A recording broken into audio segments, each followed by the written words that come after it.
সুবহানাল্লাহ সব থেকে আশ্চর্য সৃষ্টি হচ্ছে কোরআন। কতটা ভুল বেদাতি কথা। এই কথাটা বলে যারা মুতাজিলা তারা বলে কোরআন সৃষ্টি নয়। কোরআন কি নয়? সৃষ্টি। কি কোরআন কি?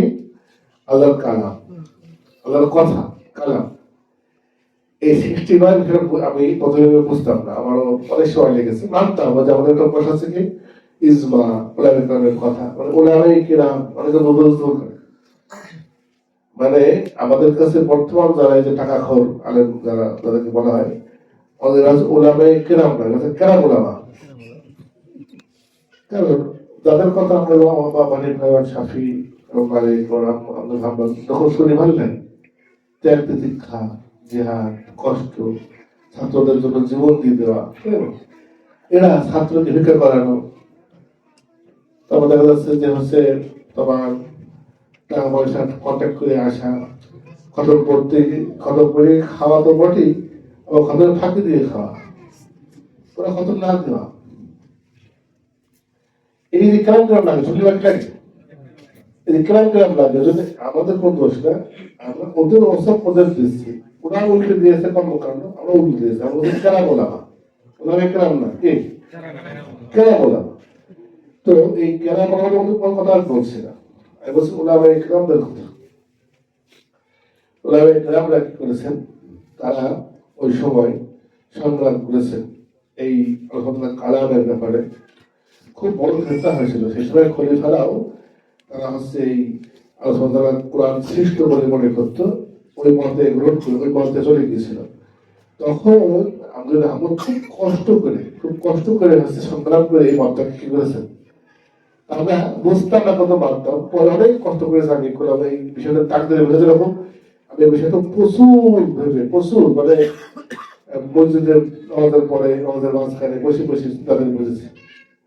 একদিন মনে হলো কি সাধনা আছে, কিন্তু খুব সহজ না, বুঝে ফেললে সহজ, কিন্তু বুঝে ফেললে কি দাদার উত্তর যেরকম তুমি থাকো ডালে আমি থাকি জলে, তোমার আবার দেখা হবে মরণ কালে, খুঁজি করছে ছোটবেলা কি উত্তর হবে, কি উত্তর বলছে মাছ আর ঝাল, বলছে তাই তো মিলে গেছে। বলছে নিচে বাটি মাঝে লাঠি ওপরে ছাতি, এ আবার কি ভয়ঙ্কর কি ব্যাপার, এরা তবু থাকে দেখে নিচে বাটি মাঝে লাঠি, বলছে বললো না সুন্দর সুন্দর।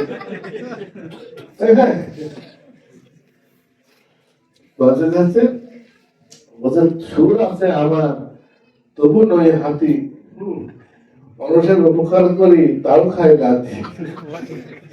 আমার সামনে চিন্তা করছি ধারা কি উত্তর হবে, তারা আমাদের মাঝে বসে বলছে সুর করে আনন্দ দেয়, সুর আছে কিন্তু তাই সে হাতে না।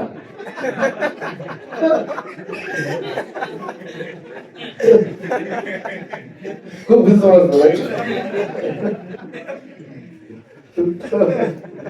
হ্যাঁ, আমার মানুষের আদান দিয়ে উপকার করে লাঠি খাই করে বলিয়ে দিল, কিন্তু তার মনে খারাপ এরা ঘুটো বলে আমার কথা না, কি বলছে ঢেকি বলছে এইভাবে তাই তো চলে যায়। তো প্রশ্নগুলো এরকম হয়, মানে ধাঁধার উত্তর কিন্তু এরকম হয় যে আসলে বলে ফেললে সহজ হয়। আপনাদের পদ্ধতিতে উত্তর দিয়েছি, শুধু কোন ধাঁধা দিইনি, উত্তর দিয়েছি। এইগুলো আমার সহজ ধাঁধা। আলহামদুলিল্লাহ আমাদের আরো হ্যাঁ তোমরা একবারে পাচ্ছ, শুধু এই টিনের তলায় পাচ্ছ বলে অমূল্যায়ন করবে না। অনেক অনেক চিন্তা ভাবনা করা, অনেক কষ্ট দিয়ে আমি সহজে বুঝিয়ে দিই। এখানে বুঝে দেওয়া হয়েছে, আমি তখন বুঝে ফেললাম। এই কোরআনে যা কিছু বলা হয়েছে আল্লাহ সুবহানাহু ওয়া তাআলা কিন্তু সেইগুলো ভেবে বের করেননি, তিনি একবারই সব জানেন।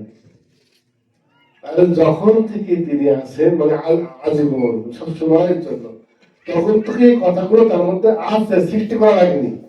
এই বিষয়টা বুঝতে পারতাম না, সহজ কথা আলাদা ব্যাপার। এজন্য বলা হচ্ছে কি কোরআন হলো রবের বাণী, সৃষ্টি নয়, কালাম জানি। সৃষ্টি নয়, তারা এলেম কালাম, তাহলে এটা কালাম। আল্লাহ বলছেন নাযালা বিইলমিল্লাহ, আল্লাহর জ্ঞান নিয়ে নেমেছে। আল্লাহর জ্ঞান কি সৃষ্টি করে নাকি তার মধ্যে রয়েছে? আগে বললাম যে আগে পরের ইতিহাস, তার জ্ঞানে সবই কি শ্বাস। তাহলে তিনি যে কি বলবেন এ তো তিনি আগেই জানেন।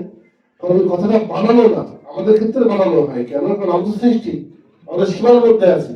আমরা একটা ছড়া বানাই, কবিতা বানাই, ছন্দ বানাই, একটা বক্তব্য লিখি।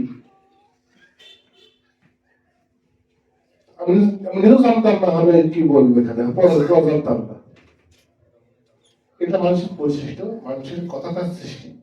আর আল্লাহর কথা কিন্তু তার সৃষ্টি না, তার মধ্যে আগে থেকে কি রয়েছে। কারণ কোন এলেম, কোন কালাম তাকে ভেবে চিন্তে করা লাগে না। তার কি রয়েছে, এলেম তার কি রয়েছে, আগে বললাম, আগে পড়ে ইতিহাস সবই ফার্স্ট। তাহলে কি কোরআন হলো রবের বাণী, সৃষ্টি নয়, কালাম জানি। আমার কালাম আল্লাহ কথা, সকল কথা একই সাথে তিনি যা কিছু বলবেন সব কথা তার অন্তরের ভিতরে উদয় হয় না। উদয় হলে কুপুরি হবে, উদয় হবে কোথা থেকে, কেউ করবে, তার মধ্যে আছে। সকল কথা একই সাথে গাথা আছে তারই জাতে, গাথা আছে তার জাতে। একটি হরফ ভেবে নয় বানালো বা বুঝতে বুঝতে কোনো কষ্ট হচ্ছে? মুক্ত হয়ে গেছে ওল গাছ, এখন সেটা কষ্ট নেই তোমাদের। ইচ্ছা করলে এর জন্য আলহামদুলিল্লাহ করতে পারো, ইচ্ছা করলে এর জন্য সাজদা করতে পারো, সত্যি সাজদা। প্রচুর মানুষ হতভ্রষ্ট হয়েছে। তখন শাফি আমাদের হামল উত্তর দিয়েছেন, অনেক মনে কথা আল্লাহ কি কখনো বোবা ছিল যে পরে কালাম সৃষ্টি করবে? এই কথা বোবা ছিল কখনো? তুমি যে বলছো যে কালাম পরে তৈরি করে সৃষ্টি করেছে, তখন তিনি তো তাহলে একসময় কদিন ছিলেন কালামের উপরে, এরকম তো না। এই বিষয়গুলো আগে আলোচনা হয়েছে, ওলামা কেরাম করেছেন। আমরা এখন ওই ধানক্ষেত্রে ব্যস্ত হয়ে গেছি, তো আমাদের কাছে বড় বড় কি সব মাসালা আসছে না। আমি যদি আমার রব সম্পর্কে নাই জানি, কোরআন যে তার যদি সৃষ্টি বলি, কি একটা ভাষা বলে ভাষার কথা হয়ে গেল, যেটা তার সৃষ্টি নয়, তার হচ্ছে জাত, তার জাতের একটা তার একটা অংশ। এই জন্য কি এই কথা কিন্তু তার সকল কথা একই সাথে কাটা আছে তারই জাতে। একটি হরফ ভেবে নয় বানানো বা সৃষ্টি নয়। এবার প্রকাশ করেন যত বেশি, যার তরে যখন খুশি। হ্যাঁ, আমার কাছে আসছে তখন যিনি যখন ইচ্ছে তখন দেখছেন। মুসা ইসলামকে বলে মৌসা এটা করো, এই টাইম মনে কথা বলা যেটা এখন সৃষ্টি আসছে, প্রয়োজন অনুপাতে কি করছেন,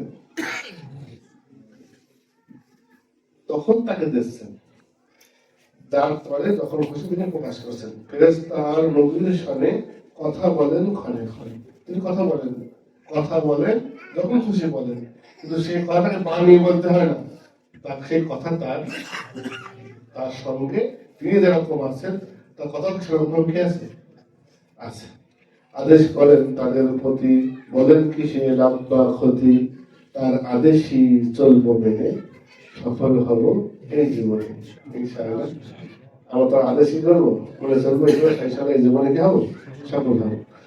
তো মনে হয় যতটুকু হলো এই পর্যন্তই হচ্ছে থাক। আমরা 6 পেজ মতো পড়েছি, তার মানে আমাদের হচ্ছে হলো